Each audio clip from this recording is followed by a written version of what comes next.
कुछ नई प्लानिंग आपकी तरफ से आपने कहा कुछ पायलट प्रोजेक्ट बनाए गए उसके बारे में। देखिए, शहर के अंदर हमारा सबसे पहला तो इशू है कि शहर के अंदर कंजेशंस बहुत है। तो उस कंजेशंस को ध्यान में रखते हुए क्या चीज़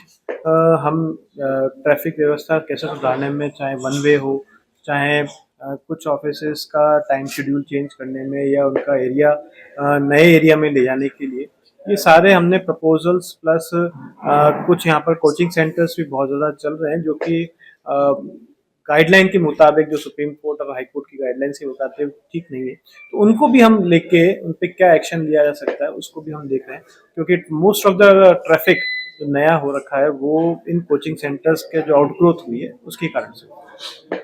अच्छा सर, पार्किंग की समस्या है, उसको लेके क्या कुछ आपने कहा और अवैध जो कॉलोनी आउटलेट्स में उसको लेके क्या? देखिए,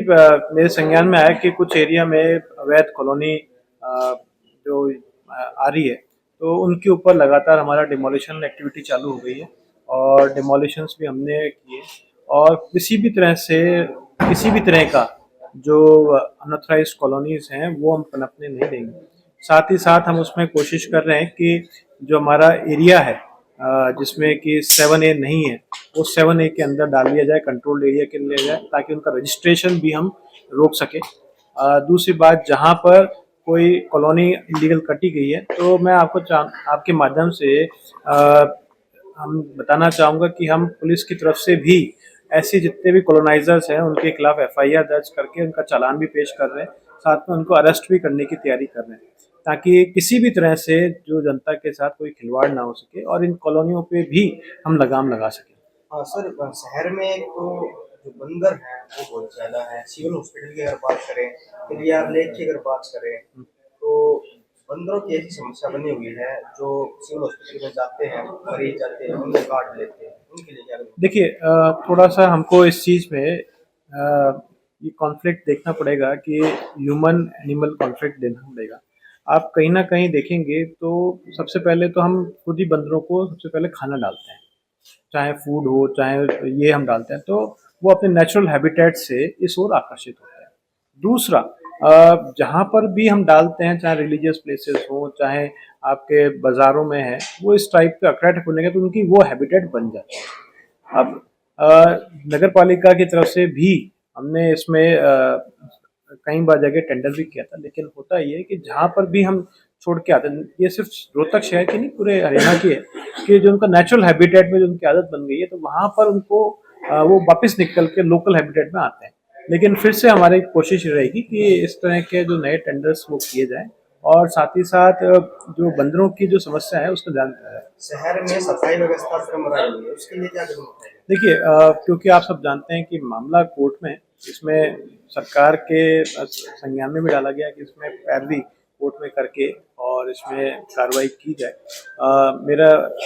ये है कि हो सकता है कि आने वाले समय में हमारा जो थर्ड जोन है उसका भी स्ट्रीट का क्लीनिंग का टेंडर अगर वो हो जाता है, तो हम उसको लागू करने की कोशिश करेंगे। समाधान शिविर में आप लोगों के पास लोग अपनी समस्याएं लेके आए हैं। ज्यादातर प्रॉपर्टी आएगी, फैमिली आएगी, इस तरह की है। और वो कहीं ना कहीं जो काम करने वाले जो लोग हैं जिनके ऊपर जिम्मेदारी है वो नेग्लिजेंसी बरतते हैं, इसकी वजह से ज्यादा दिक्कतें आ रही है, तो उसको लेकर के क्या? देखिए, मैं थोड़ा सा इसमें आपको एक बताना चाहूँगा कि प्रॉपर्टी आईडी और पीपीपी, इन दोनों के अंदर आपका सीएस किसी भी सीएससी के माध्यम से या अपने खुद के जो मोबाइल या लैपटॉप से आप अपना जो इसमें आवेदन कर सकते हैं, और इसमें यूज़र को ही अपने सारे डॉक्यूमेंट्स डालने होते हैं। तो ये बड़ा फ्रेंडली सा है। हाँ, ये जरूर हो सकता है कि कई लोगों को पता नहीं होता कि क्या डॉक्यूमेंट है, तो वो सीएससी के माध्यम से जाते हैं, जहाँ पर वो ओटीपी या जो अपना मोबाइल नंबर है वो किसी, क्योंकि हमने बहुत समय का एक्सपीरियंस है हमारा, तो वो मोबाइल नंबर वो सीएससी वाले का डाल देते हैं ताकि उसके पास जाएगा तो वो दिखेगा। और इसी के कारण से जो चेंजेस होते हैं उसमें नहीं बनता। लेकिन इसमें कई जगह ये भी आया है कि हमारे पास जो ग्रीवेंसेस हैं, जो समाधान दिवस के अंदर आ रही हैं या शिविर के अंदर आ रही हैं, वो नहीं ट्रैक होते हैं। इसको ध्यान में रखते हुए जो भी आपकी तरफ से डेटा हमको शेयर किया जाएगा, हम इंश्योर करेंगे कि वो टाइम फ्रेम में, बाकायदा टाइम फ्रेम में रिजॉल्व हो सके। साथ ही साथ हम खुद भी जो हमारे समाधान शिविर लग रहे हैं, चाहे मेरे पास लग रहे हैं चाहे कमिश्नर के पास लग रहे हैं, उन पे भी हम मौका विजिट करेंगे और चेक करेंगे कि औचक निरीक्षण में कितनी ऐसी समस्याएं थी जो वहाँ पर रहीं और फिर उसमें नहीं रही। हम एक और कोशिश करेंगे कि यहाँ पर जैसे पहले शिविर लगते थे प्रॉपर्टी आईडी के, उसकी भी एक शुरुआत करने की कोशिश करेंगे ताकि जितने भी लोग हैं उनको जो समाधान एटलीस्ट हफ्ते में एक दिन हम कोशिश करेंगे कि इस टाइप का एक प्रॉपर्टी आईडी के लिए लगाया जाए और जितना भी रिजॉल्व किया जा सके वो रिजॉल्व कर सके। पब्लिक डीलिंग सीट्स पर जो अधिकारी या कर्मचारी बैठे हैं उनके लिए क्या संदेश है आपको जिला उपायुक्त? देखिए, मेरा यही है कि जनता, हम सीट के इस साइड बैठे हैं, जनता सीट के उस साइड बैठी है और हम 60 साल के बाद भी सीट के वापस उस साइड आ जाएंगे। तो मेरा आप लोगों से सभी से निवेदन है कि जो भी कर्मचारी करते हैं कि इस चीज़ को ध्यान में रखते हुए ही काम करें। दूसरा, जनता के पास समय बहुत कम रहता है हर चीज़ को है, तो हो सकता है कई बार आर्ग्यूमेंट हो भी जाती है, तो उसमें अपना तरफ से भी काम कंपोज है और पब्लिक डीलिंग में भी एक थोड़ा सा विनम्र रहें ताकि काम अच्छा हो सके। जहाँ तक कोई अगर गलत व्यवहार करता है या गलत काम में विषय करता है तो मैं आपसे अपेक्षा करूंगा उसकी कोई भी शिकायत हो हमारे पास लाइए। नगर निगम के अंदर जो गांव आ रहे हैं उनके अंदर सीवर और पानी की लाइन बिछी थी, आउटर कॉलोनिया के साथ में, उनमें 5-6 साल हो गए, आज तक कोई व्यवस्था नहीं है, ना पानी की है ना सीवर। देखिए, उसमें जो अमृत वन के अंदर जो प्रोग्राम जो सीवर वगैरह या पानी की सुविधा डाली गई थी, उसमें हमने अभी पब्लिक हेल्थ के साथ और एक म्युनिसिपल कॉरपोरेशन के साथ एक जॉइंट विजिट करवाई है और उसमें जो भी कमियां रह गई थी वो हमने उसको कॉन्ट्रैक्टर को भी नोट करा रहे हैं कि उसको जल्दी से जल्दी रेक्टिफाई किया है, क्योंकि अब अमृत 2 आने वाला है और इसको हैंडलिंग उसका 5 साल का आगे मेंटेनेंस भी है, तो 5 साल मेंटेन भी करेगा उसको। जहाँ तक भी ऐसी समस्या है उसको हम अभी नेक्स्ट एक हफ्ते के अंदर हमारी कोशिश रहेगी मीटिंग के द्वारा उस कॉन्ट्रैक्टर को पॉइंट आउट करके, अन्यथा उसके खिलाफ कोई पेनल्टी का कार्रवाई है वो भी हम। जो नगर निगम के अंदर आ रहे कनेली गांव की बात करें, 3 दिन में गांव पानी में आता है और कॉलोनी में भी ऐसा ही। देखिए, अभी हमारे पास जो पानी स्टोरेज की संख्या है वो केवल 8 दिन की है और कई बार ये होता है कि वो पानी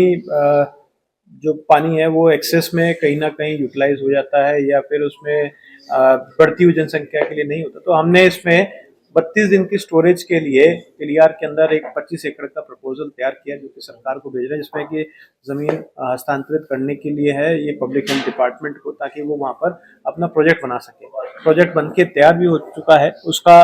प्रोजेक्ट का डीपीआर बना भी रहे हैं, साथ ही साथ गवर्नमेंट को भी हम इसमें लिख रहे हैं ताकि वो एडवांस प्लानिंग कर सके। इसके अलावा हम कुछ रीयूज जो वेस्ट वाटर है उसका माइक्रो एसटीपी का एक नया प्रोजेक्ट भी कर रहे हैं शहर के अंदर, ताकि जो हमारा वेस्ट वाटर है वो हमारे पार्कों के अंदर साथ ही साथ ओपन एरिया के अंदर रीयूज हो सके और जो पानी की साफ सादा जो पीने का पानी है जो हम यूज करते हैं पार्कों के अंदर वो कम से कम किया सके।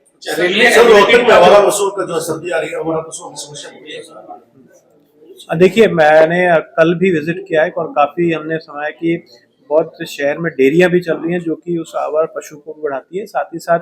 जो गाँव से भी हमारे पास कुछ पशु आते हैं, तो हमने इसमें एक नया कैटल कैचिंग का अभियान नेक्स्ट 15 दिन के अंदर चालू करेंगे और कुछ हम जितने भी ऐसे गांव हैं जो आसपास लगते हैं उनमें भी कोई अगर गौशाला है तो हम कोशिश करेंगे कि म्युनिसिपल एरिया उसको गोद ले सके, ताकि जो शहर के अंदर ना डाल के हम गांव के अंदर ही गौशाला के अंदर विस्थापित कर सकें। सर, ये रेलवे इंटीग्रेटेड रोड बनाया है, उसका आपने निरीक्षण भी किया है, क्या तैयारी है? देखिए, ऐसा है कि रेलवे का जो हमने एलिवेटेड रेलवे का जो एरिया था उसके अंदर दोनों साइड में जो पुल जो रोड बनानी है 15 मीटर की, पीडब्ल्यूडी भी बना रहा है और कॉर्पोरेशन भी बना रहा है, तो उसके अंदर हम कुछ पॉइंट्स थे जहाँ पर कि कल इंस्पेक्शन हमने टीम के साथ किया, उसके अंदर कुछ पॉइंट ऐसे थे जहाँ पर इलेक्ट्रिकल के इक्विपमेंट शिफ्ट होने, तो हमने संबंधित डिपार्टमेंट को बता दिया और आज से और रेलवे वर्क का भी होता है तो आज से वो इक्विपमेंट्स हटने का काम चालू हो जाएगा। साथ ही साथ ऐसे भी एरियाज हैं जहाँ पर कुछ जो